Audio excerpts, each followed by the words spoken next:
আমরা গণ অভ্যুত্থানের পরে আমরা চাই মেধা ও যোগ্যতার ভিত্তিতে সবাই সমান সুযোগ পাবে। আমরা কোনো বিশেষ সুবিধা চাই না, আমরা কোনো বৈষম্য চাই না। আমরা চাই যার যতটুকু প্রাপ্য, যেই এলাকা যতটুকু পিছিয়ে আছে সেই এলাকায় ততটুকু উন্নয়ন করতে হবে, উন্নয়নের সুষম বন্টন করতে হবে।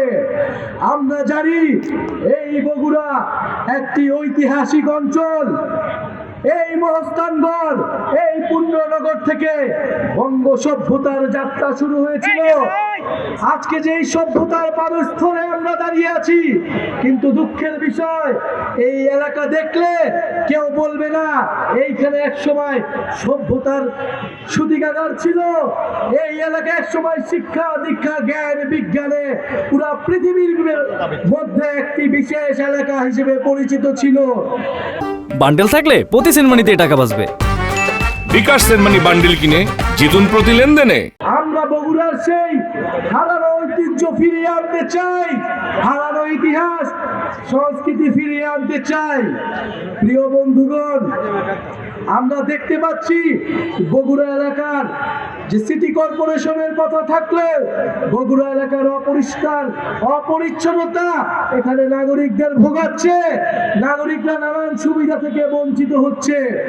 আমরা চাই অনিত বিলম্বে বগুড়াবাসী যাতে সকল নাগরিক সুবিধা পায় সেই ধরনের ব্যবস্থা নিশ্চিত করতে হবে।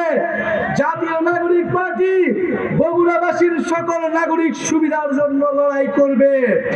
প্রিয় বন্ধুগণ, আমরা এই বগুড়া এসে শুনতে পেয়েছি যে বগুড়ার প্রশাসন নিরপেক্ষ আচরণ করছে না। 24-এর গণ অভ্যুত্থানের পরে আমাদের দাবি নিরপেক্ষ প্রশাসন, নিরপেক্ষ পুলিশ এবং নিরপেক্ষ আদালত নিশ্চিত করতে হবে। যদি কেউ সেই পুরনো কায়দায় দলবাজ প্রশাসকদের মতো আচরণ করে তার পরিণতিও ফ্যাসিস্ট মুজিববাদীদের দোসরদের মতোই হবে।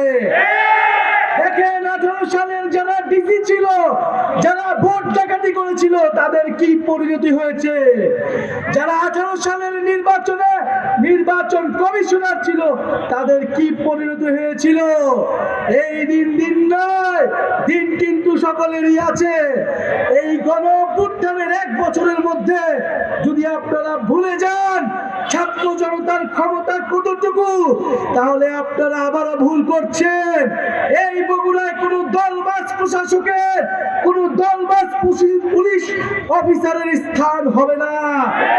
বগুড়ার প্রশাসককে, বগুড়ার পুলিশ, বগুড়ার আইন আদালতকে নিরপেক্ষ আচরণ করতে হবে, গণমানুষের পক্ষে থাকতে হবে, কোনো দলের পক্ষে থাকা যাবে না। প্রিয় বন্ধুগণ, গণ অভ্যুত্থানের পরে আমরা বলেছি নতুন বাংলাদেশ লাগবে, নতুন সিস্টেম লাগবে, নতুন আইন কানুন লাগবে। আপনাদের পুরনো খেলায় আমরা অংশগ্রহণ করব না। আপনাদের চাঁদাবাজির রাজনীতিতে, আপনাদের সন্ত্রাসের রাজনীতিতে আমরা অংশগ্রহণ করব না। আমরা পুরনো খেলায় কোনো নতুন প্লেয়ার হইতে আসি নাই, আমরা খেলার নিয়ম বদলায় দিতে এসেছি। খেলার নিয়ম বদলাতে হবে, রাজনীতির নিয়ম বদলাতে হবে। ভালো মানুষদের, গ্রহণযোগ্য মানুষদের, যুব সমাজকে এগিয়ে আসতে হবে বাংলাদেশের হাল ধরার জন্য, বগুড়ার হাল ধরার জন্য। প্রিয় বগুড়াবাসী, আমরা আজকে স্মরণ করছি এই বগুড়ায় যারা গণ অভ্যুত্থানে অংশগ্রহণ করেছিল, গণ অভ্যুত্থানে শহীদ হয়েছিল, গণ অভ্যুত্থানে আহত হয়েছিল। আমরা শুনতে পেয়েছি আমাদের আহত ভাইরা এখনো ভালো চিকিৎসা পায় না।